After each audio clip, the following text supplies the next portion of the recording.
There you go.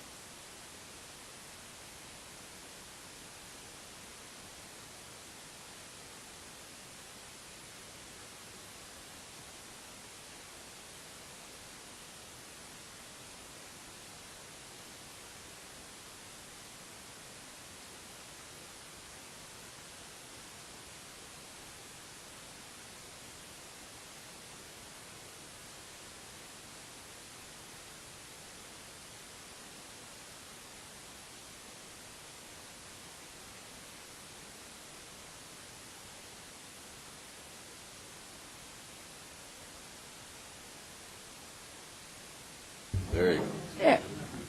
What is this one? We don't know. Okay. Okay, here we go then. Start again. Okay. I'm calling the meeting to order. It's about 3:02. And what we're going to do is go ahead and introduce ourselves. We've pretty much established we do have a quorum. So welcome, everybody. I'm Sharon Brown. I represent the city of Fountain. So, Tim? O'Donnell, I represent Kono. Courtney Stone, and I am a citizen at large, although I guess we're doubling up on Conan today. Yeah. Pay your dues. Yeah. Sorry. Oh, no, you're fine. It's all right. Hal Moffett, El Paso County. Michelle Day, citizen at large. Jim Moore at large. Ann Ash, Green Mountain Falls. Ellen Hasse, Teller County. Bill Bowles, Park County. Adam Resner, El Paso County. Bruce Davis, City of Victor. Julie Ott, League of Women Voters. Warren Childers, citizen at large. John DeVoe, Woodland Park. Okay, and then we need to go to our audience. Catherine Woodyer, PPACG. Okay. And I'm Tom Gersel with that. Okay, do we have anybody else over there? Terry just joined us. Terry. Morning. Okay, very good. Okay, welcome, everybody. Has everybody had a chance to look over the minutes? Do we need to make any corrections or additions? If not, I need a motion to approve the minutes of the last meeting. Okay, Julie? Second. Okay. Michelle? All right, all in favor, say aye. Aye. Okay. And we also need to approve the agenda. I didn't do that. We're backing up, sorry. Okay, I need someone to move that we approve the agenda. Okay, Ellen? Second, Al. Okay, Hal. Okay. All in favor? Okay. Now, board financial report. Do we have someone to talk to us about that, or? No, that was last time. We have not traditionally had someone come every time on the board financial report. We just share with you what the board of directors sees as an information item for the CAC to know what the board saw last month, because timing-wise, that is how the financials work. Okay. So do we need to take any action on this or none? None. Okay. That works for me. Okay. Public comments? Okay. And is up. Thank you. And good afternoon, and thank you for allowing me to come in and speak with you today. NEPCO is the organization that's primarily focused up on the northern part of the county. I'm Tom Viersba. I'm the vice president of NEPCO. Hi, Terry. Hi. And also the chairman of the Transportation and Land Use Committee. Other things that I do, Ann and I serve together on the PPRTA CAC, and I'm also the District 1 representative on the El Paso County Highway Advisory Commission, and currently this year I'm also the chairman of that. So, if you know where I'm at, you can find me in a meeting. So we want to talk to you today about the case for NEPCO membership on the CAC here. Everybody here is a private citizen, which is incredible. This is exactly what we look for. This is what we have on the HAC and the PPRTA CAC, and everybody comes with different backgrounds, which is outstanding also, because it adds a lot to the citizen feedback that we need to have in the county. So we have amongst you, just like we have on the CAC, cities, towns, county represented. We have NGOs, League of Women Voters, KONO, great organizations all, really. And then we have citizens at large, which is what I am on the PPRTA CAC. Everybody also comes from a specific neighborhood somewhere in this region, and so you bring with you those kind of thoughts. But the area that's underrepresented on this board is the northern part of the county, of El Paso County. And that's the area that NEPCO really is focused on. So there aren't any towns, there's no cities up there. There's most of our, I will say, and I'm going to state it in the next slide, the slide says 42 HOAs. We've actually got 43 as of yesterday. But only 2 of those are in the town of Monument. Everything else is spread out off to the east further. So we're an NGO. We've been around a while. As you can see, we were formed in the year 2000. With our 42 HOAs, we have about 20,000 voting members in the organization.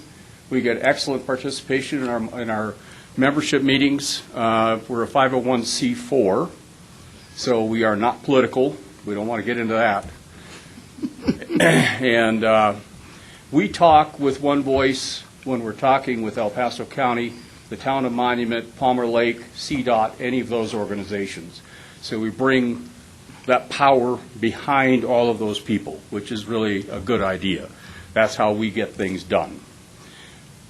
Our Transportation Land Use Committee coordinated on 25 different development actions last year.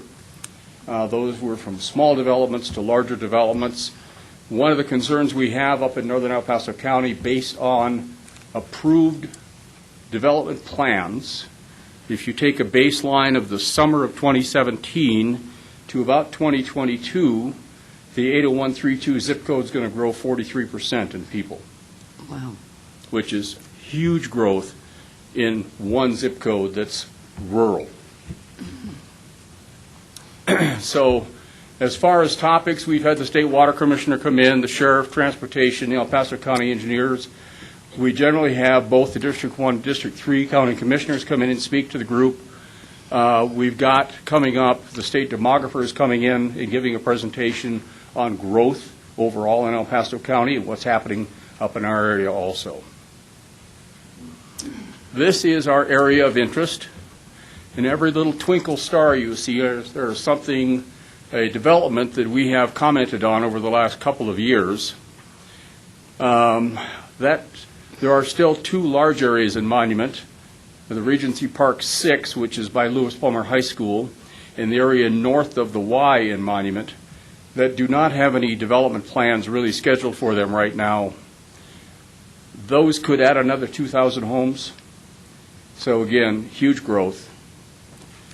We go all the way out to Meridian Road because that's the edge, believe it or not, of District 38 for the high school up there and the rest of the schools, down to Shoup Road. So we believe in citizen involvement. All of our board members are members of other boards also, because that's the best way that you get good feedback, you get good information, you get good flow. What you don't want to have is a silo of a person's own opinion. You know, they never talk to anybody, but they have a burr under their saddle about one particular thing. Fortunately, on all the things I've served on, we haven't had any of those people. They've all come in with the global perspective, how do we make our community better? So what we're proposing is that we nominate a member of our board of directors to be a member of this CAC as a standing member, just like all of the other standing members are. So are there any questions? Go ahead, Tim. Yes. Is there any major road improvements, widening, that's going to go along with all this growth? Higbee Road is not on the PPRTA agenda for this iteration, so nothing will happen before 2025. 105 is underway, planning is underway, and that will take probably 7 years to get all the way from I-25 out to 83. Jackson Creek Parkway will be widened up to the Y, roughly to the Y, this next summer. There is some TIP money for planning for the rest of the road, Jackson Creek Parkway is a very complicated road because part of it's in Woodmore. Woodmore is actually part of El Paso County and not part of Monument. One of the things that we are doing with NEPCO, about a year ago, we started doing some digging. If you recall the reference of PPRTA, there is no Tri-Lakes participation in that. When that first was introduced, the leadership of the Tri-Lakes area took a look at it and made a lot of decisions, and they decided this is not for us. They looked at it one more time and decided the same thing.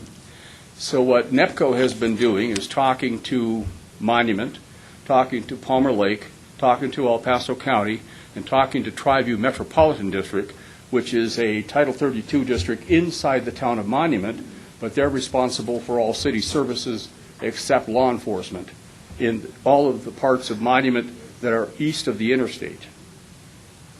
So we're talking to them about forming a Tri-Lakes Regional Transportation Authority that would be focused just on that area. We've worked with the county assessor, we worked with the treasurer's office, we worked with the Department of Motor Vehicles. 80132, 80133, basically 83 to the ridge line, north of Baptist Road, south of County Line. Right now, 32,000 citizens, about 53,000 cars, which kind of blew my mind, because you figure that means the 2-year-olds own cars too. We took a look at that. That raises about $500,000 for an RTA. Sales tax in the area, if you recall, Baptist Road Rural Transportation used to be up there. That fulfilled its destiny and was when it was turned off, which is great. And the funny thing is, nobody noticed. It was a 1-cent sales tax, and nobody noticed. It was gone. Okay, that's cool. So we're thinking we should put it back on. Sunset. And that would generate $2.5 to $4.5 million a year, depending on how you carve the area out. So there's some good thoughts on that. We're meeting again with Monument.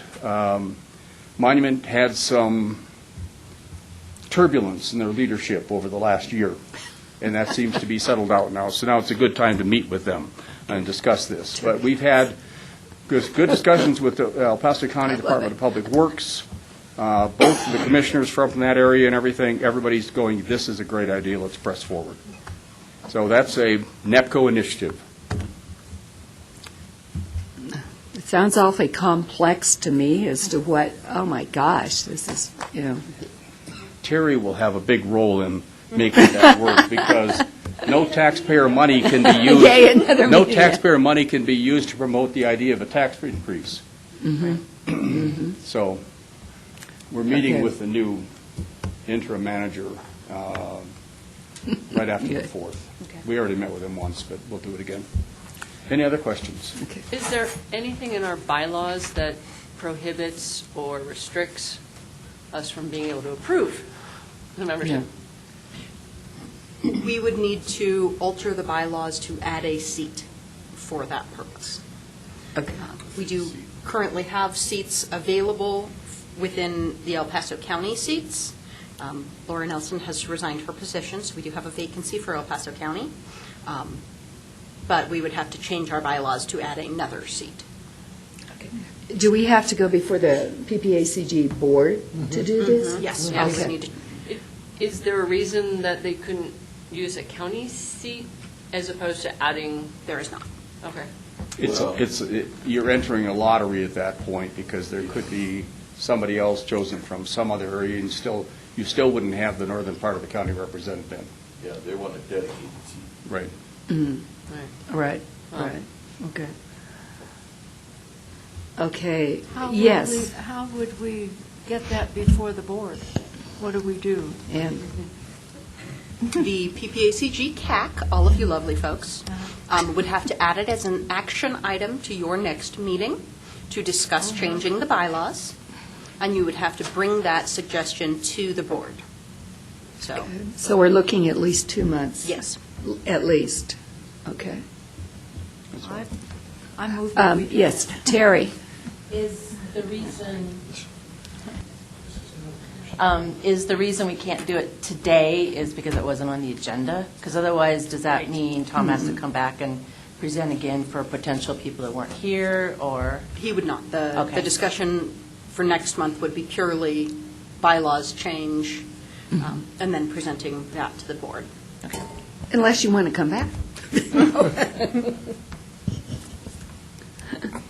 So, Ann's making a motion to set it, to approve that and go forward, and I'll second it.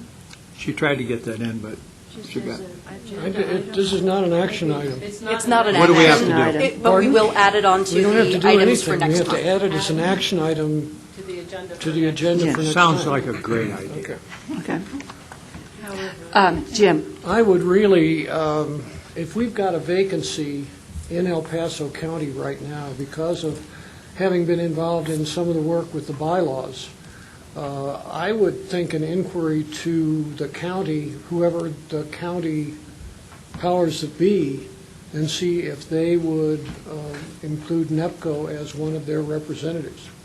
And then, while Okay. it has a larger piece, it's no different from county representatives who already are in other parts of the county as well. So it would be a quick solution without having to change the bylaws. yes, Terry. I'm actually going to disagree with that, and the reason for that is NEPCO has a focus. Their focus is northern El Paso County, so you're asking a northern El Paso County person to represent the whole county. So I don't know if it's better to have a whole county person than it is to have an organization whose main focus is northern. I understand your concern, Terry, and my feeling is nobody represents the whole county. They do nominally, but by and large, they represent wherever they are from in the county. And then the rest of it is, and I would turn to somebody that's from the county. Adam, you're stuck. Speak up. But Right. it's much like, we have a Teller County representative, but then we also have Woodland Park representative. Okay, then I must have misunderstood how those are, because I know I am Monument, and we all have our cities, but I Right. guess my impression was if you're a county, you really are the best interest of the whole county. So if that's not the way it is, then To a I certain didn't extent, understand that. to a certain extent, that's true, but that's why there are three representatives, I believe, because no one individual, unless they are somehow married to the county commissioners in a way that it could actually represent the entire county. That would be my thinking. So maybe it goes back to you talking to the county, and maybe they try to find someone that's south, middle, north, and That they have would- 3 seats. That's a strategy that they could adopt, and this might be a good first step. Okay. I think, Ms. Howland, Hal. part of the reason that there are 3 seats under El Paso County is because of A, its size, and B, it is a very large population-wise. So that makes sense. I think taking one of those seats and taking it away from El Paso County as the actual designated area that they are responsible for is not the right thing to do. I think the right thing to do is to ask to add an additional nominated seat to the CAC. That's my opinion. For this particular organization. That's correct. Yeah. As a question, are there 1, 5, or more similar locations or similar situations in El Paso County where there is an active NGO that is trying to? I think Kono and NEPCO are the two. There is the Black Forest Preservation, but it's more of an ad hoc organization. Okay. How about down south, Fountain area? No. Like that? No, I can kind of speak for that. No, that's all I can say, is there is not. It would be nice, but at this time, there is not something that would be equal to this, yes. Okay. Is it possible? All right. Is there a Oren? reason why there haven't been organizations like NEPCO included as a specific organization to be represented in the past? Do they just not exist mostly with this level of organization? As near as I know, yeah, that's it. This is a very organized group, and the organization is not there for other. Okay. You want to go ahead and speak? Jessica? Okay, we just don't. Okay, They're the size, same John. size as Teller County, 30-some thousand people. We got plenty of chairs here. Why not take it up to the next level and see what happens? Is there any reason that we can't make a recommendation to the board of directors of ACG that they do this? In other words, can we do that today as a recommendation, not as necessarily an action, but make a formal recommendation if that's what we feel should be done? We cannot because it is not an action item on today's agenda. And because we have to discuss an amendment to the bylaws, which then have to be voted on and approved, which then would go to the board for consideration. So we're at least 2 months out, I would guess, Yeah. at least. I mean, again, I happen to agree with Jim. I think that pursuing, representation through the existing county seats is a viable method to, get representation, given the, bureaucracy that's required to add additional seats at this time. I don't know that adding another seat is necessary, but that's my opinion. Well, it would take away just one seat from the county. I mean, give it to this organization. It's not exactly like we have people beating down the doors. That's true. So, That's true. No, not recently. there's no. plenty of empty seats. There and are. other, representative Right. areas, so. You're right. Okay. Okay, so what do we need to do? I'm not. I would, can we take a consensus vote of whether we want to move this which way in the next meeting? We can just add to this an action item. Okay. All we can do is what? All we can do is add it as an action item for next agenda. We'd vote next time. Yeah. Right, but I thought if we were going to go the bylaws direction, we'd have to have some bylaws We can't written. vote on every that. time. I would say don't use the word vote. Interest. Yeah, and Interested in Interest. this side, Yeah, who's interested in that that's why I was side. saying consensus. It wouldn't be an official vote. Right. Okay, do we want to do that? Do we want to take okay, Oren? There are two choices on how to seat a NEPCO representative if one is included, and that would be nice to know how this group of people feels about those two distinct choices, whether it's a county seat or whether it's a NEPCO seat. So that would seem to make sense to find out how are people feeling about that. That would then give us a path moving forward. Are we working on bylaws, or are we just going to add a member under a county seat? Okay, What Jim's okay.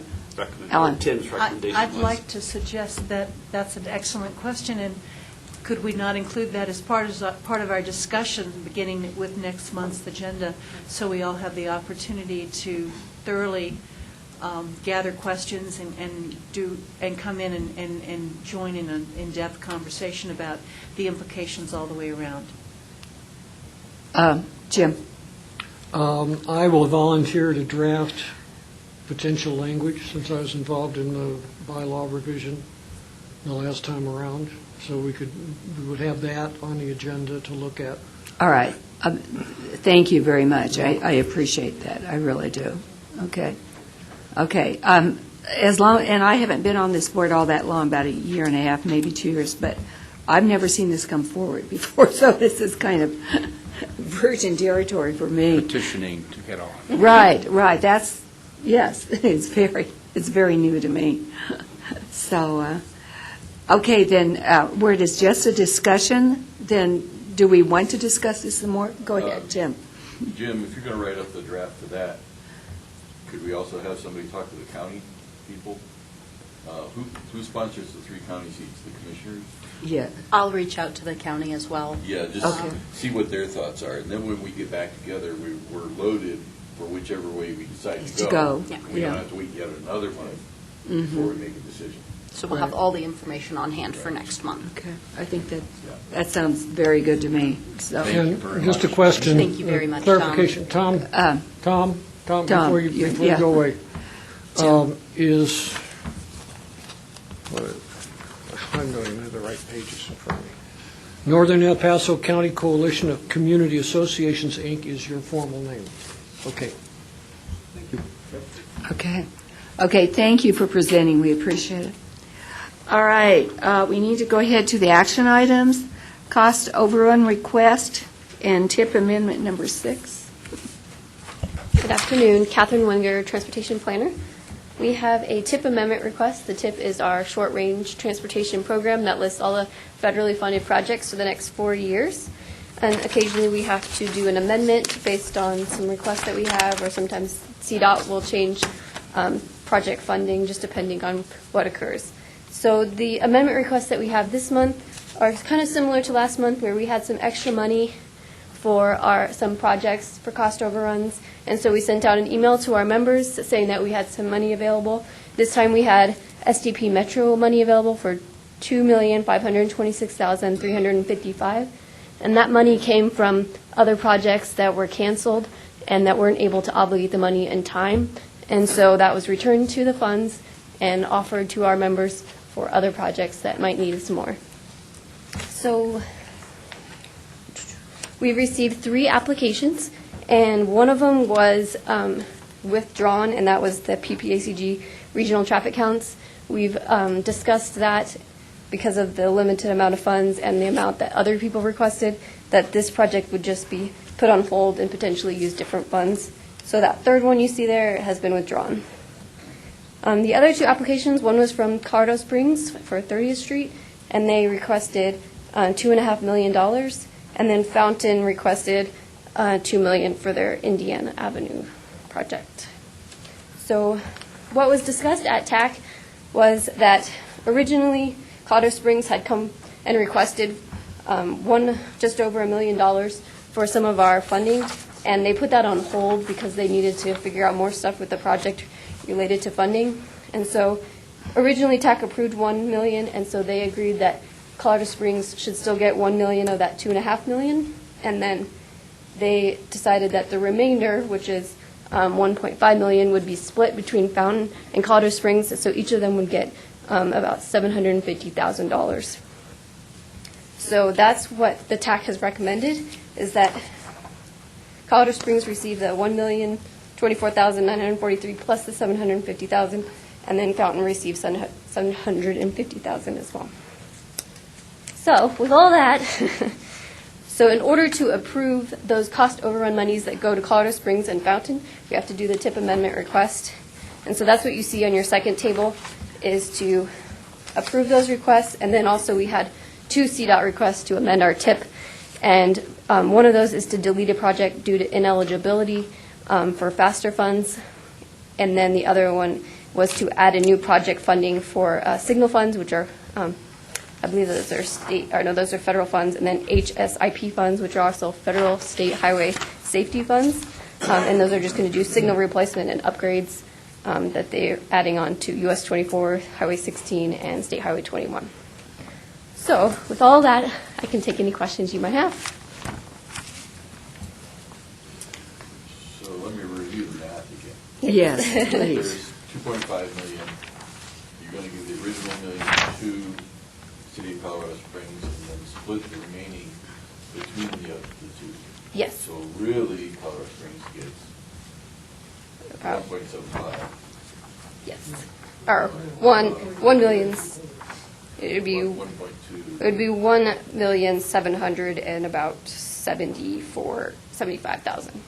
Okay. And the remaining 750 would go to Fountain. To Fountain. Yes. Okay. Further discussion? Could I just ask? I Sure. didn't quite understand what FASTER stands for.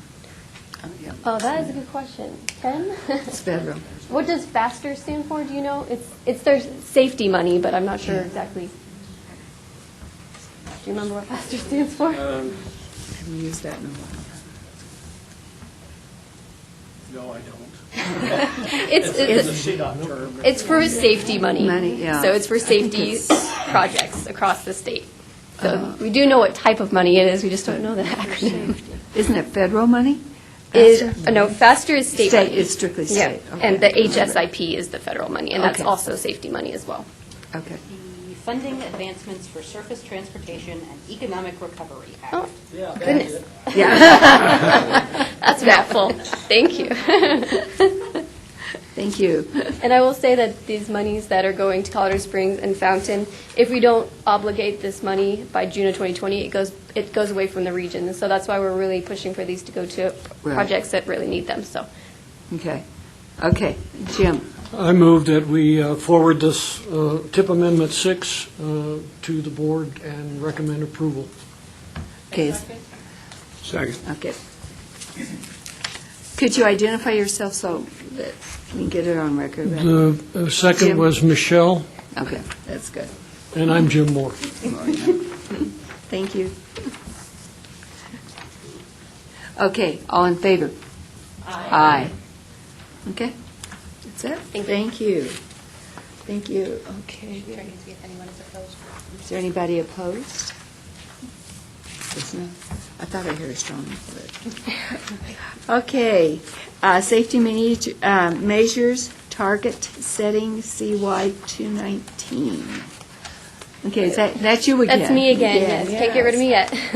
Catherine Winger, Transportation Planner.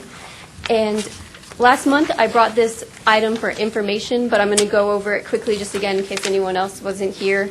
This is our safety performance target setting that we have to do annually. This is a federal requirement. We have other performance measures that we have to do as well, but this safety in particular has to be done every year, where we set targets based on the previous year's data. So last year, the board approved the goals and objectives and the targets, and they approved the safety targets that were set by the state. So as an NPO, we can choose to do that again, support the targets set by the state, or we can create targets just for our regional data. The reason we are recommending supporting the state targets again is based on we didn't find any benefits to just creating our own. We do analyze the data for our region, but we feel that we can still support the targets set by the state, and it will help our region regardless of what targets that we set. And so that's why we're recommending that approval of supporting the state targets. I can go over the tables real quick just so you know what you're looking at. So in your packet, you have you have the state targets that are set, and that's in the smaller table with the blue across. If you have colored copies, I'm not sure. It's the smaller one. And they are based on number of fatalities, fatality rate, serious injuries, serious injury rate, and then non-motorized fatalities and non-motorized serious injuries together. And that's for bike and ped. And so the state targets for the new year, or calendar year 2019, are in green, and they're the 2019 safety targets. And just for reference, there's also the 3 tables that are PPACG specific or regional specific crashes, so you can compare our rates and fatalities to the state numbers, although it's not really easy to compare since they're the entire state and we're a region, but just so you have that. And then I think that's all the tables that I want to go over. So, and last month, I believe there were some questions on other kind of safety and crash rates that we had across the state. And so one of the questions asked was, where do we stand as far as statewide crashes and crash rates? And so I looked that up for you, and we have El Paso County actually has the top number of fatalities in the state. And so as a percent total, we've increased a little bit, but we do have the top number. However, we don't have the top rate, which is based on, make sure I don't say it wrong. 100 million BMT. Yeah, that's true. I'm sorry? I was just trying to expand on VMT, vehicle miles per travel. Vehicle Yes, miles yes. traveled. And that one is, yeah, and that's based, our calculations are based on VMT, and then this other data we have is based on per 100,000 population. So sometimes they do different rates. And this one puts it on population, and ours, we're not even listed in the top 10 for the rate. So we don't actually have a high rate based on population for fatalities, but we do have a high number in general. So just so you guys have an idea of where we stand in this state, and I can pass those numbers around if you'd like. And that's all I have, but I'm happy to take questions to help clarify these performance measures are all new to the states and to the MPOs, and so we're all working together to kind of figure it all out and do what's best so that we can set the right targets and help support meet those or help meet the ones that we set. So. Okay. Are there any questions? I just had another question. Remember, we talked about this last time, and I'm sure this probably should be approved, but I just wonder if we know why what was the cause of those fatalities? Why is it so high here? Is it drunk driving? Is it bad intersections? Is it speeding? Those would be available through law enforcement. I think that's kind of an interesting thing that we should know about. If we need more, in my particular bias, I'd say more law enforcement funding or whatever we may need to reduce the number of fatalities, because they're still there. Even statistically, it may not be as awful, when you figure how big our county is. So I just wanted to reiterate that. Okay. And we'd be happy to, I think, analyze that and bring it back. Yeah, we can get that data. We have it, someone that actually analyzes that as part of their job, and we can bring it to you specifically so that we can dive into it a little more. I know that's just an extra burden, but if you can do it, that would be nice. That's fine. Yes. We'd be happy to. Mm-hmm. Any other questions? Okay, we need a motion to approve. So moved, Hal. Second. Okay. All those in favor? Aye. Any opposed? Okay. Motion carries. Okay, site application, Ken.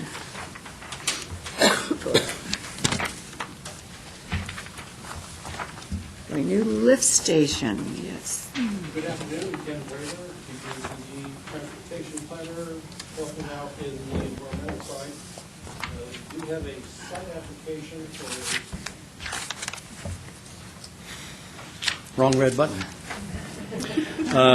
We do have a site application for a lift station down in the Security Widefield area. I was hoping for the representative of the contractor that's developing it that would be here. He's not. I do have the site application. I have a PowerPoint presentation that he provided. I can go through that if you like. It's been to the Site Application Review Subcommittee. It's a subcommittee of the full Water Quality Management Committee.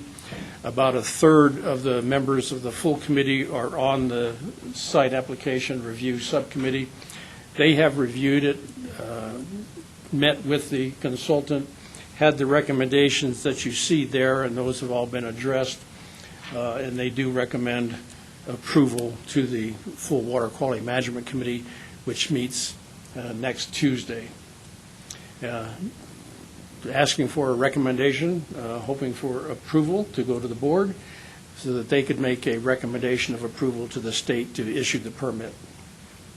I will chime in real quick. Typically, you would not see this until after the Water Quality Committee had approved it as well, but because of timeframes and timelines for these applications, and when Water Quality is meeting this month versus the SARC, that is why you are seeing it before they do.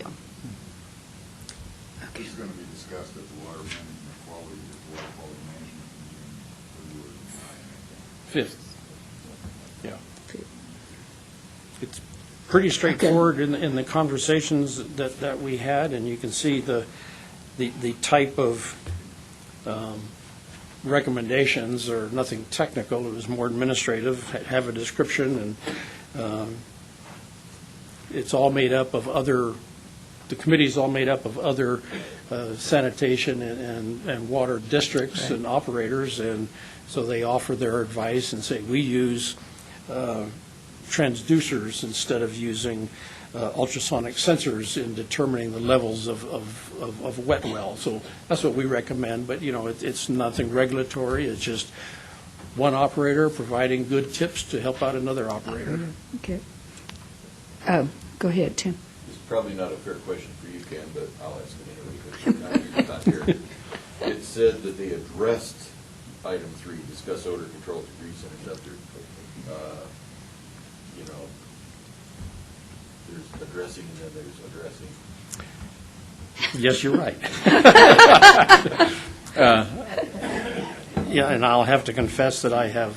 Yeah, my concern is, you know, the odor to the neighborhoods, surrounding areas, if you're downwind from the place, and the prevailing wind, did they really address it, or did they do a cost-effective addressing? Yeah, I'll have to confess that I can't answer that question. The lift station is at the southwest corner of the development, and it collects the sewage from the 225 homes, pumps it in a pipe about 1,000 feet over to another pipe, which is over the hill, and then the sewage drains by gravity down to the security wide field sewage treatment facility. So there's no exposed sewage in the area, and unless there was an overflow or the pumps went out. They have an 8-hour maximum flow storage facility, which is an open well. I mean, it's enclosed, and it goes down 20 feet into the ground. They have backup systems for power. They have the sensors in there that if something stops, if the level gets too high, those are the transducers and ultrasonic sensors and float valves that send a signal then to the operators that there's something wrong. Was there any citizen review out of all these guys? Or was this just engineering and funding? But these are. That's my question. Yeah, I don't know how specifically they addressed that, but that's a failure on my part because. I can make certain that we ask whether it's a discuss or an address issue at the upcoming water quality management committee. My impression, just based on the way that it's worded, would be that perhaps that's something that was left out of the application, and you need to actually address it in the application. Normally, in situations like that, there is an odor control method. There are options, but there's almost always some sort of odor control. Okay. I know number 2 was not identified, so that was something that they did put in. Okay. But this still has to go in front of the Water Quality Management Committee. And It still has to go to El Paso County. yeah, and then, and then moves on from there.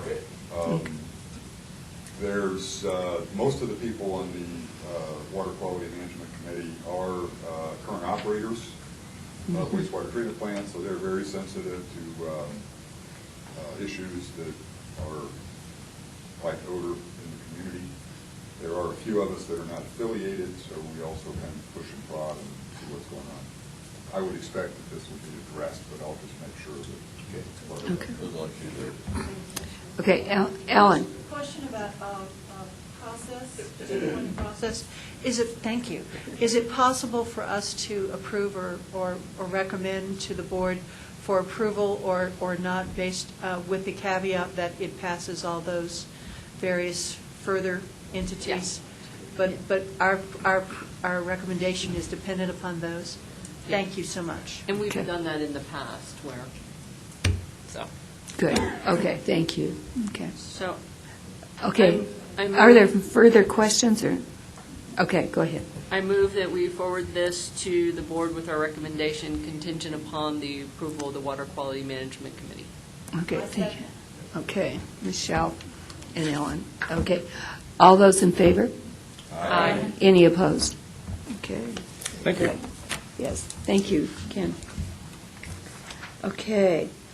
Then we have information items. Okay. Public participation and non-discrimination plans. We have Jason. Thank you, Jason. Good afternoon. Just because I haven't been in front of this group before, I thought I'd just real briefly introduce myself. I'm Jason O'Brien. I'm a transportation planner here at PPACG, and I came from a similar regional transportation organization in Wilmington, North Carolina. So it's good to be here. I've been here since September. Thank you. Okay. So the memo in your packet says that there are going to be 3 plans in front of you today for your discussion, but since the time that packets went out, we've pulled the public participation plan while we address some comments from Federal Highway. So actually, we just have the Title VI and Environmental Justice Plan, that's 1, and the Limited English Proficiency Plan for you today, that's 2. If you did have any comments on the public participation plan, hang on to them because we're expecting to be back with that next month and the following month at the latest. So do keep your comments if you had them. So the reason for doing these plans, to provide a little background, is just to comply with federal regulations. Both of these plans are federally required. They're usually updated with each new long-range transportation plan that we do, typically, although they're coming a little late in the current planning cycle. Since we're getting ready to wrap up the long-range plan that we're working on now, these will probably apply mostly to the next long-range plan and the next TIP that we do. They're procedural plans. They're related to how we work. They do not determine what projects can or will be funded. What these plans do together is to ensure that we're planning in a non-discriminatory manner, that our process is inclusive. The Title VI and English Proficiency Plan, they're closely related. Actually, environmental justice and limited English are both special applications of the 1964 Title VI Civil Rights Act. So we thought it would be good to complete these plans simultaneously because their goals and analytical methods are very similar, and they're really intended to work together to help us get to an inclusive planning process. So just a couple of highlights real briefly about what we've done in this go-round. So the previous Title VI plan we thought was lacking in some important clarification in terms and regulations. So we added a lot of that clarification of what Title VI and environmental justice are for that plan, what they mean, and how we can know if we're meeting our responsibilities there. So if these are things you're curious about, I think that now the Title VI plan is a useful tool for understanding these things in our transportation context. I think that now we have one of the most clearly defined Title VI plans that I've seen. And again, the limited English plan is really an extension of the Title VI plan, even though it's required to be separate. What it really does in principle is extend the Title VI protection against discrimination by national origin. So that's the limited English proficiency. And where these plans have effect is that what will happen is our federal and state partners will review these plans as we work on our other efforts, like our TIP and our long-range plan, and they'll just check to make sure that we've done what we said we would do. So just consistency with these documents and our other efforts. As written, both of the plans we think are fairly flexible. They leave some room for us to just meet federal requirements and move on, but they also provide a lot of suggestions for going a great deal further if that's the will of our committees and our board. So we'll be coming back to you next month to ask for your recommendation for these plans, although at that time you'll have the option to recommend either, both, or neither of the plans. Of course, we hope you like them. So with that, are there any questions or comments at this time? Okay. Ann. So I see you've got the thing that we can click on and read these for ourselves. Yeah. You should be able to follow those links and see the full documents. These are that would be your work, not the current regulations or whatever they are. You're trying to get it in one package. Is that what you're trying to do? Make it more understandable and simpler? Definitely more clear was one of the main goals, especially for the Title VI and Environmental Justice Plan. And that's mostly because those two they're often confused. People aren't sure where one begins, the other ends, and they may just be a little obscure to people generally in terms of why do we do this and what do they mean. So we added a great deal of clarification of terms, regulations, and just one difference, for example, that's pointed out is that under Title VI, a person can file a grievance or a claim that they've been discriminated against, whereas under environmental justice, that's really just a federal directive to agencies to improve their internal processes. So differences like that. And yeah, the documents, if you follow those links, those are the current draft documents for your review. Okay. Does that answer your question? I think so. Okay. I'll try. Jim? Jason, who exercises final approval over these plans? That And would- I'm kind of, because it sounds like somebody over our pay grade made some comments about the public participation plan. That would be true, and, yeah. So the way it goes ideally is, so we talk to you, and we talk to the Transportation Advisory Committee, the TAC, and our agency approval is with our board, but then, yes, Federal Highway and Federal Transit both need to sign off on the public participation plan in particular, not the two plans before you today. Okay. These are really internal plans that we're required to have. Okay. Further questions? These are good questions.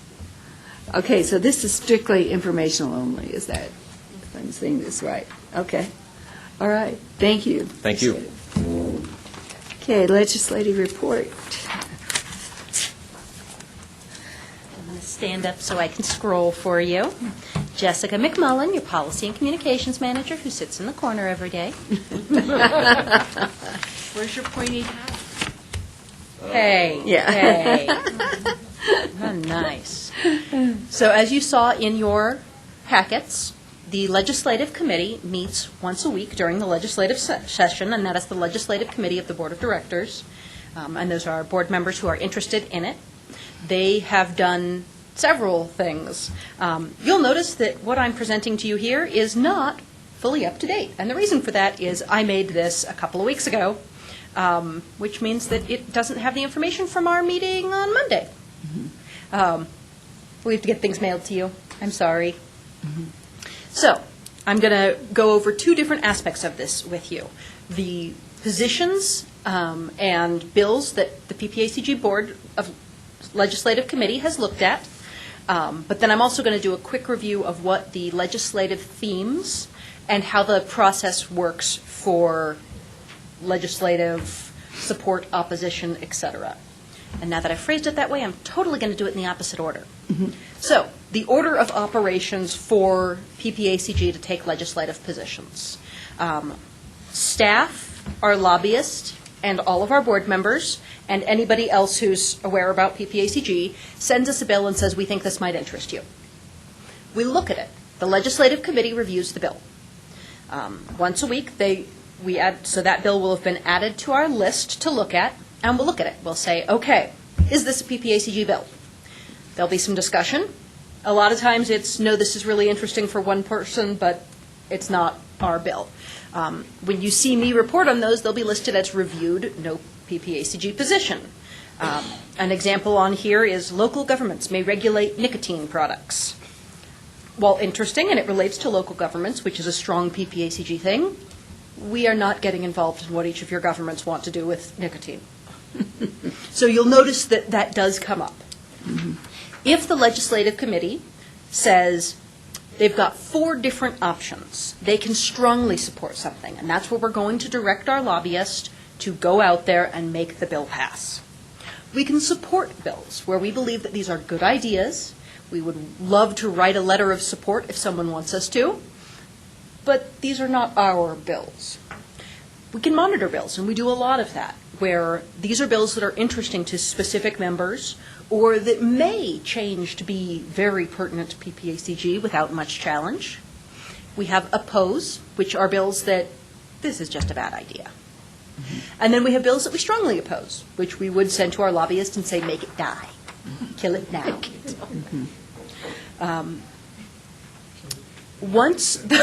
Yeah, Jim, don't laugh at me.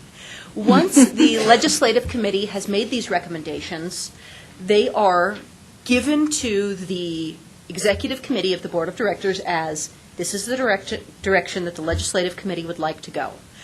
If you have any objections, let us know. If there are any objections, we will hold off on taking a position until the next board meeting. But provided there are no objections, we do move forward with our lobbyists so that we do keep up speed. So we're keeping up. All of these items are presented to the Board of Directors at each meeting every month, and it is a ratification. If they have a large change or have a presentation or a thought that we didn't know at the time that the Legislative Committee reviewed it, they are able to say, no, you need to change your position. But since we need to have our lobbyists have the flexibility to accomplish things, we can't wait and only give positions once a month. I know, I talk really fast. Are these bills that are out of committee, though? These are bills that have already been introduced. So in some cases, they will rapidly die. In some cases, they will not. Does there? Yeah.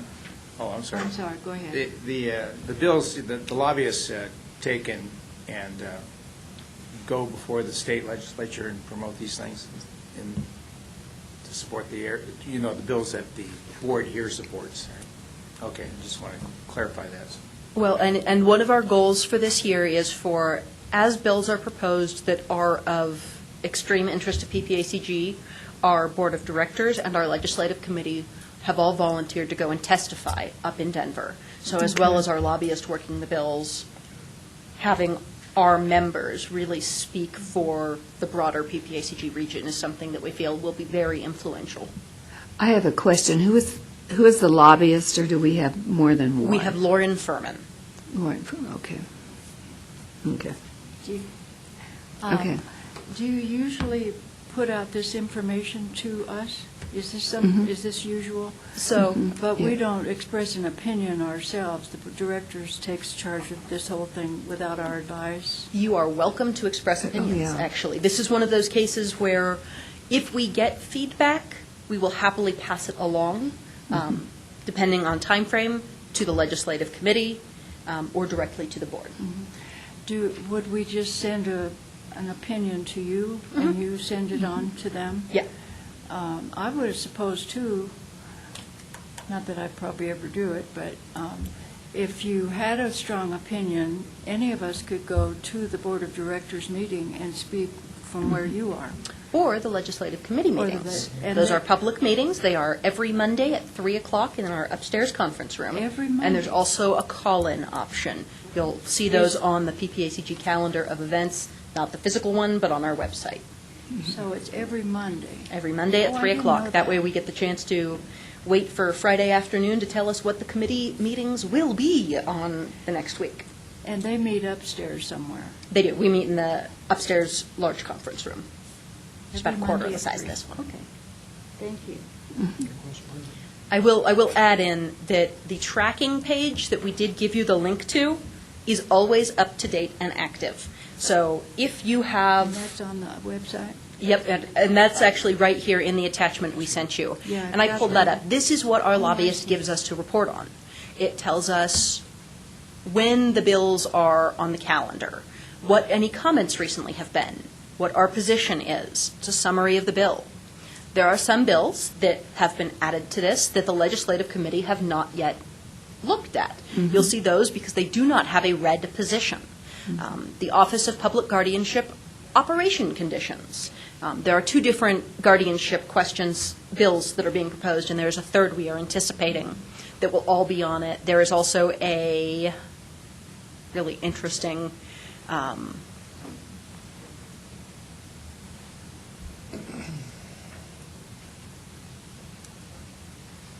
prerequisition for construction of managed lanes. So Senate Bill 101, you will all be hearing about while it's alive.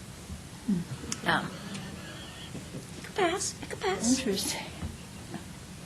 Yes. Does Furman have any kind of visceral feel for which of these bills might find its way over to the Veterans Committee for serious ignorance, sorry, not ignorance. I hate to ascribe that to our legislature. Not yet. At this point, we do often have an inkling, but most of our things we're at the point where, since none of these have been strongly positioned by PPACG, we have not at this point really dug in on where things are going. So, I'm going to hop back another step. That is to the legislative themes. So at the first legislative committee meeting of 2019, we looked for what are the overarching themes that we care about as PPACG. Supporting local control, opposing unfunded mandates to local governments, and support the reduction of all redundant or unnecessary regulation. We want to protect and enhance services for seniors in the region, improve funding or policies, support transportation services for older adults and persons with disabilities, and support increases in the quality of care and consumer protections for older adults and their caregivers, to protect and enhance transportation throughout the region, support funding or policy, enhance regional air passenger service and cargo connectivity, improve safety in all transportation modes, optimize the transportation system, and oppose legislation reducing transportation funding that comes to our region, supporting air and water quality, protecting that, and opposing legislation or policy that will create undue burdens, supporting and protecting our military communities, providing additional support to issues that the military has taken on, supporting efforts to attract and expand military operations, and opposing legislation that reduces the attractiveness of Colorado as a military resource. Hasn't happened in a few years, but that is a specific reference to some legislation from about 8 years ago. And then regional quality of life, addressing cost offloads from state and local federal onto local governments. So when the federal government gives those unfunded mandates, that's really what we're talking about. And supporting addressing issues such as the Tabor-Gallagher relationship and how it's impacted local governments and their ability to fund things. So those are the issues that the committee said, these are our big picture, what we're looking at. These are the themes of what we need to be paying attention to. Within that, we looked at all the bills that are on the list. We are supporting House Bill 19-1006, which is a wildfire mitigation, wildfire urban interface areas. It is designed to help ensure, I'm going to phrase it better than I would phrase it mumbling at you, so give me just a moment. Lauren is.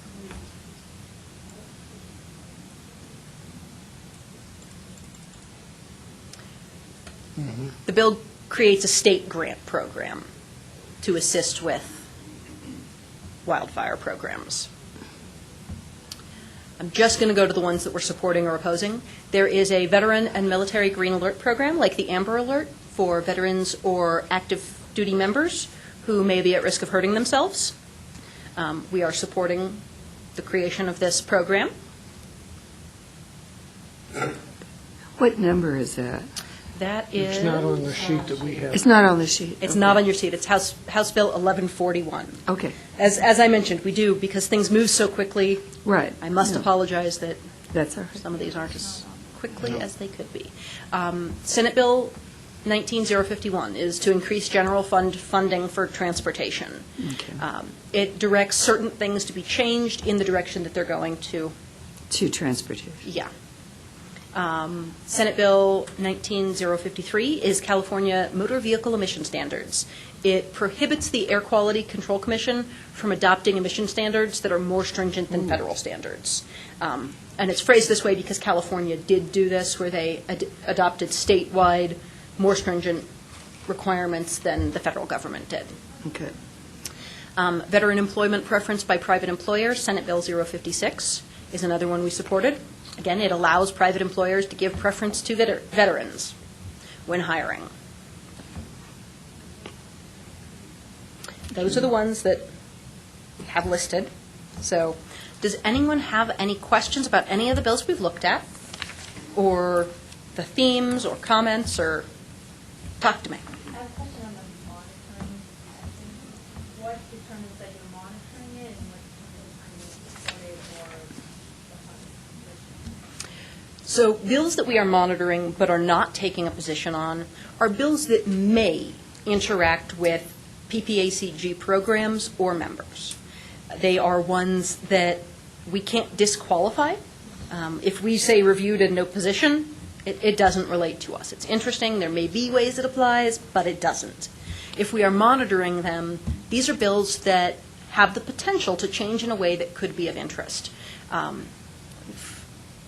As we monitor bills, our lobbyists will do wonderful things like this, where on Senate Bill 20, which is a wildland fire airspace patrol system. It's a bill that's looking at how we can deal with drones that are interfering with wildfire issues. We needed to know, what did it mean? We've got a lot of wildfire issues within all of Park El Paso and Teller County, and it's a big deal. Yes. But what's it mean? What did the bill want? The way it was phrased was very wonky. Oh, so you're really waiting for more information is what you're doing? Yeah. And the monitors are typically, we either need more information before we can take a position, or it's a bill where we're just not sure. So we monitor it and watch it. Okay. Okay. And as always, I really do encourage people to keep this link. Look at it. It is updated every single week, and occasionally it's updated several times a week, because, as you guys know, things are changing. So there's nothing on the Kell bill yet? Okay.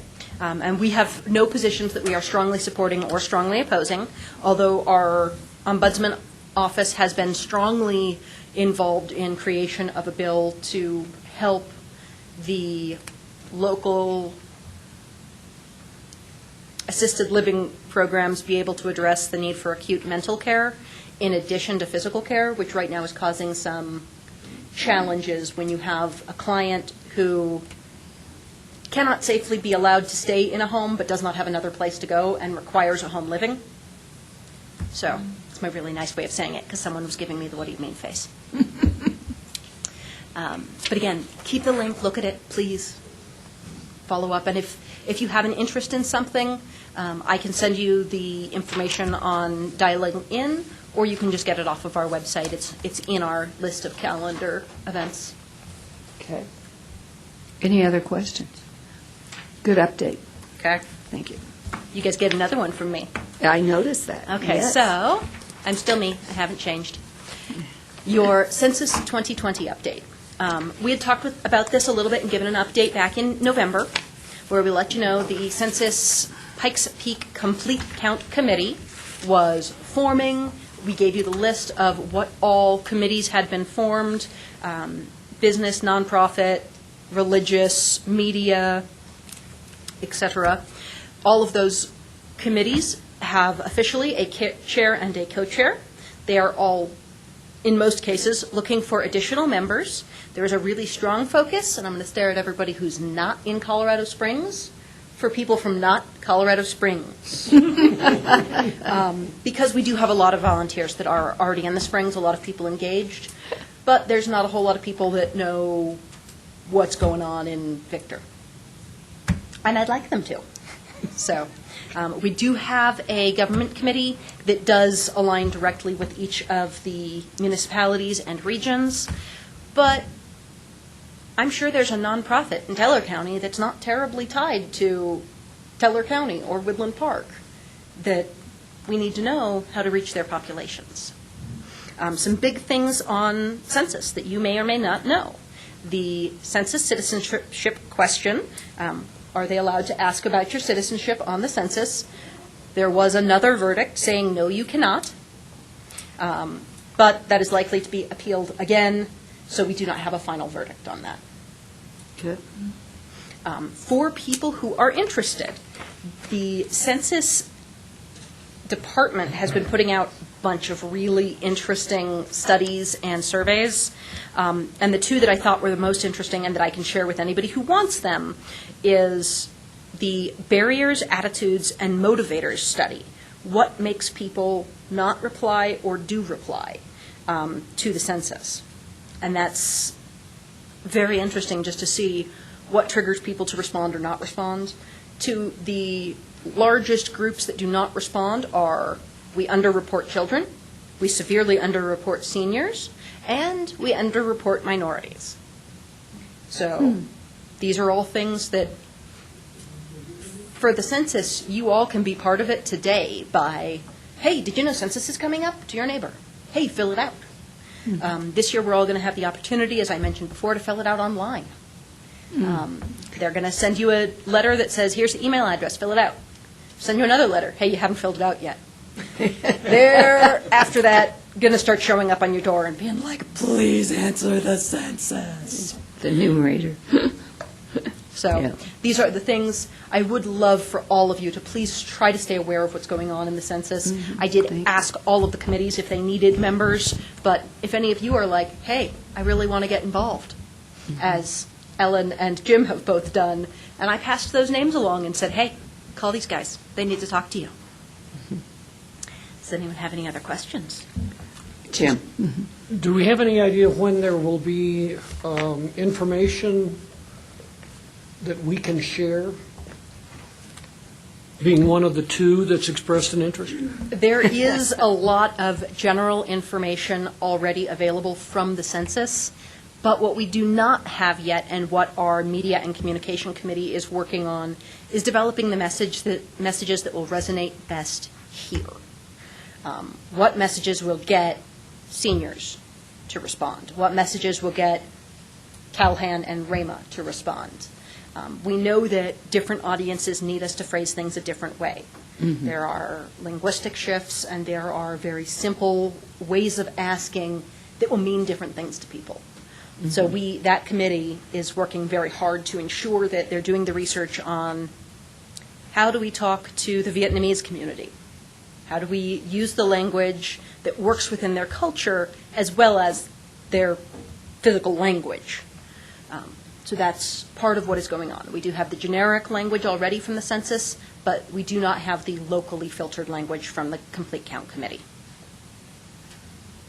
Really long way to answer that, wasn't it, Jim?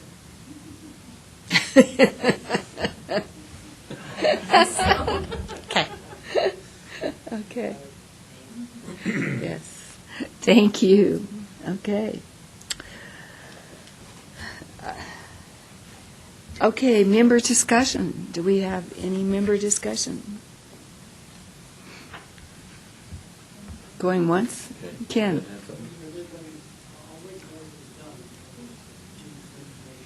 Okay, I think you're all right. You can. I'd like to say something. Okay, go ahead. I'm sorry, Ann. I'd like to mention, which you already know, that Nathan Scott from Green Mountain Falls, who is a new member of our Planning Commission, will be on the Water Quality Commission with Hal Moffett, I'm sorry. And I'd just like to thank Hal. When I was kind of sort of representing Green Mountain Falls, but I'm not an engineer or anything like that, Hal was so helpful.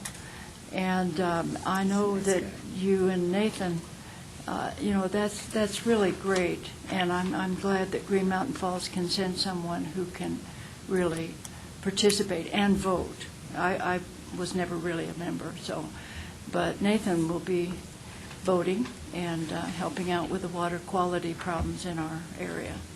Great. Thank you. Thank you, Ann. Anybody else? Go I'll wait ahead. until I hear what Ken says. Oh, okay, If you can okay. clarify my question. Well, just as a follow-up to your earlier question back on the site application site, I did check the site application, and it now reads, odor control measures for the grease interceptor and wet well will include the installation of either a liquid chemical feed system and chemical storage tank and/or a passive air filter with replaceable activated media. And it's about $17,500 is the estimated cost for the system. Okay. Okay, go ahead. Out of the corner of my ear while I was running around today, I heard a teaser for a news article that said something about the widening the gap is going to take longer. Yes. I've heard that, too. And The summers of our discontent. Yeah, well, I guess my comment is, I would have liked to hear that here before I heard it on KRDO or wherever. Can we get more frequent updates from CDOT? We are trying. That is actually, it went out to all of the media and us at the same time, as CDOT realized that. It really was a case of they were doing their work, and why is the road this bad? So it was a case where nobody knew before anyone else. So how much longer, or do we know? They're thinking 2022. 20? Whoa. Before they'll have to be complete. Okay. Just the south or the middle? What they found so Whoa. far is the south. Okay, okay. On Colorado Ave for Yeah, I know. Well, and I No do man's have two things that aren't member discussion but are calendar related. All of you did receive an invite from me for the Transportation Technology Conference coming up on Monday. This is a really exciting opportunity. As CAC members, you are invited. This is an invitation-only event, and we would love for you guys to be there and get the chance to hear about those likely technologies that will be influencing planning for our future transportation systems, both in the near future and in 20 years, which is where that's really going to be focusing. If you have not yet RSVP'd to that, you must. That's fine. We'll forgive you. But just so people know that that is something where we do want. Okay. It's at Centennial Hall at 200 South Cascade Avenue, the county commissioner's building.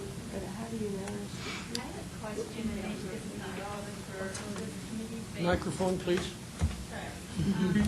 Maybe this is not relevant for this committee, but the annexation of the Air Force Academy land by the city of Colorado Springs, I'm just seeing it on the news. Is that relevant to us? Can we get some information on what's going on that? When the joint land use study implementation grant is completed, I have a feeling Brian Potts, who is the program manager for that, will be able to give us an update, but at this point, we don't have anybody who could. Okay. So likely we will have that funding in place soon, but. That's something maybe we could get information Yes, on. I will put the request in. Okay, thank you. We also, beginning on February 1st, there is a major effort to support caregivers. You will notice that up by the front, there are bookmarks and postcards that give people resources. Anybody who is helping take care of a person who is 60 years or older is a caregiver. It doesn't matter if it's your neighbor that you go over once a month to replace their light, or if you're just randomly taking them to the doctor. You're helping them and serving them with care. These are important things. Please share them. Please take some. Please pass them out. Some of you have businesses where you see people, and you should bring them with you and share them. Okay, Jim. Just to point out that Michelle was in charge of keeping me under control today and has failed miserably. In case you... Are you saying I'm a failure? No, I just said you failed miserably in keeping me under control. All right, bring my stick. Please do. In case you missed it, Tuesday's Gazette on the front page had an article about a Senate bill that absolutely threw me completely. It's Senate Bill 42. It was launched by State Senator Foote from Louisville, I think. It's up near Boulder. Yeah. Yeah. Okay. And the purpose is that in future presidential elections, the electoral votes of the state of Colorado would be allocated according to the popular vote, to the whoever wins the popular vote nationwide. I have concerns about surrendering our state sovereignty and influence to whatever the whims are of other parts of the country. And if you are not following that, about the same time in the U.S. House of Representatives, the first bill that has been formally introduced is establishing national voter registration, voting procedures that would be applied across the country in contravention of the constitutional provision that states determine how elections will be run. So let the games begin. Okay, Ellen. To add to what Jim said, but not to politicize it, in the state of Colorado, the reorganizational process for the major political parties in this state begins under the administrative purview of the Secretary of State's office in the next week, and they will go on for within a time frame of the next 6 weeks. This is a topic that will be discussed at some point in that process, and committees will be being formed, if not already. And my point is that if you're really interested in this question that was raised in the Gazette article informing us that this has already been introduced as a Senate bill, this is a time to get involved with the party of your choice, to see what you could do at the grassroots level to have an impact, whatever your point of view may be. This is not the time to ignore this and wait for it to get on some ballot in the future. Thank you so much. Okay, thank you. Okay, other comments? Okay. Items for the next CAC meeting? We will get our environmental program update at our next CAC meeting, and we will also have the PPACG bylaw update / members discussion as our action items or discussion items next meeting. Okay, any meetings and event schedules? I think we got this. So, does anybody have any comments on any of these? Okay. Okay. So, no further discussion, then I'm going to go ahead and adjourn. Yay, Thank you. fun. Thank you very much, Jimmy. Yes. Well, okay. I'm glad you talked about this. I've been kind of interested. I'm going to kill your, would you kill your? Oh, yeah, sure.